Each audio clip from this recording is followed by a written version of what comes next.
من الشیطان الرجیم بسم اللہ الرحمن الرحیم وما خلقنا السماء والارض وما بینہما لاعبین۔ سورہ انبیاء 17واں پارہ۔ اللہ تعالیٰ نے اس آیت کریمہ کے اندر لوگوں کے جو رویے، حق کو قبول نہ کرنا اور حساب و کتاب پر یقین نہ ہونا، تو وہ پتہ کیا خیال کرتے ہیں، یہ جو اللہ نے بنایا نا آسمان اور زمین، بس ایسے کھیل تماشا، بس اس کو کیا کہتے ہیں، کھیل تماشا۔ فما زالت تلک دعواہم حتی وما خلقنا السماء والارض وما بینہما لاعبین۔ ہم نے پیدا ہی نہیں کیا آسمانوں اور زمین کو کھیلتے ہوئے، یعنی یہ کوئی کھیل تماشا نہیں ہے، یعنی باقاعدہ طور پر ہر اچھے کو اچھائی کا بدلہ، برے کو برائی کا بدلہ، اور حق اور باطل میں تمیز، یہ سارے معاملات ہیں۔ اللہ تعالیٰ نے یہ سب کچھ اسی لیے بنایا ہے، یہ کوئی بے فائدہ تو نہیں۔ لو اردنا ان نتخذ لہوا لاتخذناہ من لدنا، اور اگر ہم ارادہ کرتے اس کو کھیل تماشے بنانا تو ہم اپنی طرف سے اپنا شوق پورا کرنے کے لیے اپنی طرف سے کوئی کھیل کا سامان بنا لیتے۔ اللہ نے فرمایا اگر میں کوئی شوق پورا کرنا ہوں نا تواڈے ذہن دے مطابق تے میں کوئی اپنے کولوں کھیلاں دا سامان بنو لیندا، مینوں اے زمین و آسمان بنان دا کھیل تماشی جو کرنا سی تے میں آپ ہی کوئی بنا لیندا۔ کتنی بڑی بات ہے، اللہ کی قسم، اللہ تعالیٰ کس کس چیز سے اپنی قدرت کے نظارے انسان کو کروا رہا ہے، اور اپنی یاد اور اپنا تعارف کیسے کیسے طریقوں سے کروا رہا ہے۔ اللہ تعالیٰ نے فرمایا اگر ہم نے شوق پورا کرنا ہوتا تو ہم اپنی طرف سے کوئی کھیل کا سامان بنا لیتے۔ لو اردنا ان نتخذ لہوا لاتخذناہ من لدنا ان کننا فاعلین، اگر ہم کرنے والے ہوتے تو اس طرح کر لیتے، لیکن ایسا نہیں ہے۔ لوگ کہتے ہیں کہ بس ایسی وقت ختم ہو جائے گا، کس نے پوچھنا ہے، نہیں، سب کچھ ہونا ہے، حساب و کتاب۔ ہم نے زمین و آسمان کو اسی لیے بنایا، اس میں انسانوں کو رکھا، جنات کو اور ذی شعور جو لوگ ہیں ان کو بنایا، تاکہ اللہ تعالیٰ حق اور باطل میں تمیز کرنے والے، کھرا کھوٹا الگ، حق باطل الگ، شکر کرنے والے نہ شکری کرنے والے الگ، اللہ تعالیٰ سب کو اپنی جگہ پر واضح کر دے، اور قیامت کے دن حساب و کتاب کے بعد ان کو بدلہ مل جائے۔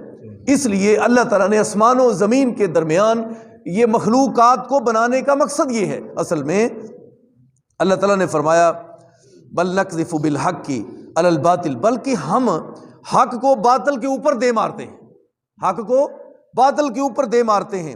فَيَدْمَغُهُ فَإِذَا هُوَ زَاهِقٌ، جب اس کے اوپر اللہ تعالیٰ مار دیتا ہے تو اس طرح سمجھے کہ اس کا سر توڑ دیا جاتا ہے اور وہ ذلیل و خوار اور برباد ہو جاتا ہے، ختم ہو جاتا ہے۔ زاہق، اس طرح کر کے وہ ذلیل و خوار بالکل ختم ہو جاتا ہے جب حق کو باطل کے اوپر مارا جاتا ہے اور حق واضح ہو جاتا ہے اور باطل اس طرح ذلیل و خوار ہو جاتا ہے۔ کیونکہ نبی علیہ الصلوۃ والسلام جب آپ فاتح کی صورت میں دوبارہ جب مکے سے نکلے تو مدینے گئے، تو مدینے سے جب آپ مکہ کو فتح کرنے کے لیے آئے تو حضور صلی اللہ علیہ وسلم بیت اللہ میں داخل ہو کر کیا فرما رہے ہیں؟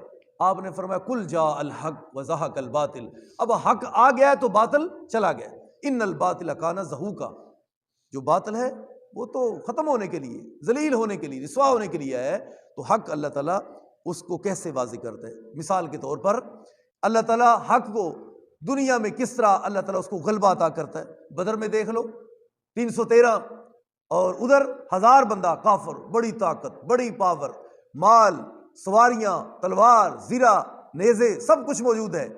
ادھر ابو جہل اپنی پوری طاقت کے ساتھ آیا ہے کہ آج ہم نے نہیں چھوڑنا ہے ان کو، لیکن اللہ تعالیٰ نے فرمایا آؤ تے صحیح نا، آؤ میں تانوں ویکھو 313 دے ہتھوں اج کیویں ذلیل کرنا۔ 313 دے ہتھوں بدر دے اندر اللہ تعالیٰ نے بڑی سپر پاور کہلانے والی ابو جہل اینڈ کمپنی کو اللہ نے پھر ذلیل کر دیا۔ پتہ یہ چلا حق ہمیشہ غالب آنے کے لیے ہوتا ہے، تو مکہ فتح ہوا، پھر حق غالب آ گیا، وہی چودھری سارے کے سارے ذلیل ہو گئے، پھر بدر میں 70 مارے گئے، 70 پھر ذلیل ہو گئے۔ یہ یعنی کہ کوئی مومن تو ہو، کوئی اللہ کا دوست ہو تو صحیح، اہل ایمان ہو تو صحیح، مخلص ہونا تمہارا کام ہے، غلبہ دینا میرے رب کا کام ہے۔ اللہ غلبہ عطا فرماتا۔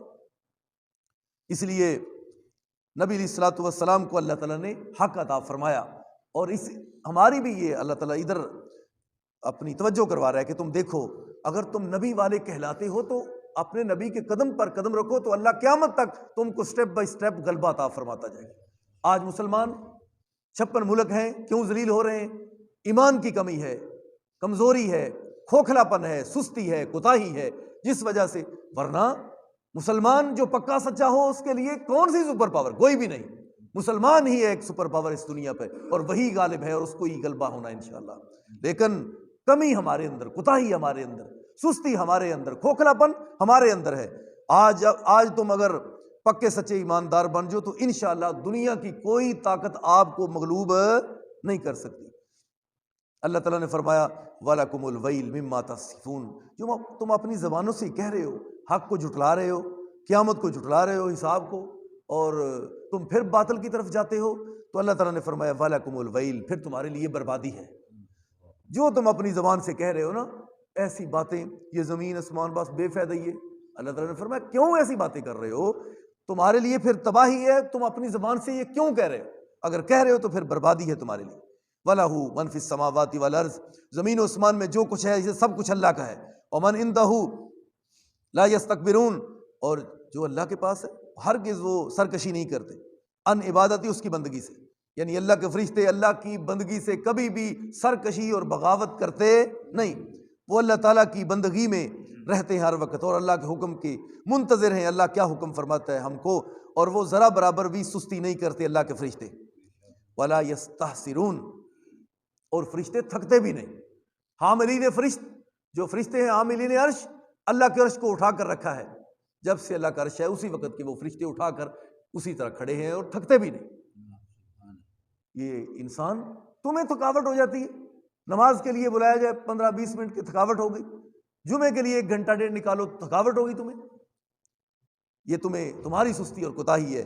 اللہ کے بنائے ہوئے فرشتے وہ تھکتے ہی نہیں، ہر وقت نہ نافرمانی ہے، نہ تھکاوٹ ہے ان میں، نہ سستی ہے، نہ یہ اچھا یا اللہ ہوں تو آکھیا تے ہوں تھوڑا ٹھہر جاسی کر لینے، یا اللہ کل کر لواں گے یا شام نو کر، نہ فرشتے آج تک انہوں نے کبھی یہ لفظ نہیں بولا اللہ پھر کر لیں گے ذرا تھوڑا جیسا نو ٹائم تے دے، نہ وہ بات ان میں ہے ہی نہیں۔ لہٰذا اے انسان، تجھ کو اللہ نے اتنا افضل بنایا، اتنا اعلیٰ بنایا، اشرف المخلوقات بنایا، تو پھر بھی تو اللہ کی نافرمانی قدم پر کر رہا ہے، قدم پر نہ، اور پھر بھی اللہ کتنا پیار کرتا ہے، کتنی رحیمی، کتنی شفقت ہے، وہ دیکھتا ہے، ہو سکتا ہے میرا بندہ آج نہیں تو کل سمجھ جائے، کل نہیں تو پرسوں توبہ کر لے۔ اور اسی لیے حضور فرماتے ہیں میں محمد صلی اللہ علیہ وسلم ایک دن میں 100 دفعہ استغفار کرتا ہوں، ہمارے نبی 100 دفعہ استغفار روزانہ کرتے ہیں۔ اس کا مطلب استغفار کا کیا ہوتا ہے؟ اللہ مینوں معاف کر دے، اللہ مینوں معاف کر دے، میری بخشش فرما۔ حالانکہ نبی معصوم ہیں، اس کے باوجود اتنی عاجزی ہے، ہم تو گناہ گار ہیں، ہمیں بھی عاجزی کرنی چاہیے۔ استغفار 100 دفعہ روزانہ کرو، 100 درود شریف 100 دفعہ اس کی تسبیح نکالو، اللہ کی قسم تمہیں کسی چیز کی ضرورت نہیں رہے گی، اللہ تمہاری ساری ضرورتوں کو پورا کر دے گا۔ 100 دفعہ استغفار تے 100 دفعہ درود شریف، یہ روزانہ اپنی سمجھو کہ یہ میری ڈوز ہے، میری دوائی ہے، اور یہ میری غذا ہے روح کی، اس کو میں نے ترک نہیں کرنا۔ اللہ تعالیٰ نے فرمایا کہ فرشتے کبھی بھی ان میں تھکاوٹ نہیں، یسبحون اللیل والنہار، تسبیح بیان کر رہے ہیں رات کو بھی اور دن کو بھی، لا یفترون، اور اس میں کبھی سستی اور کمی نہیں کرتے۔ اللہ تعالیٰ سانو سب نو صحیح معنی دے اندر قرآن و سنت عمل دی توفیق عطا فرمائے۔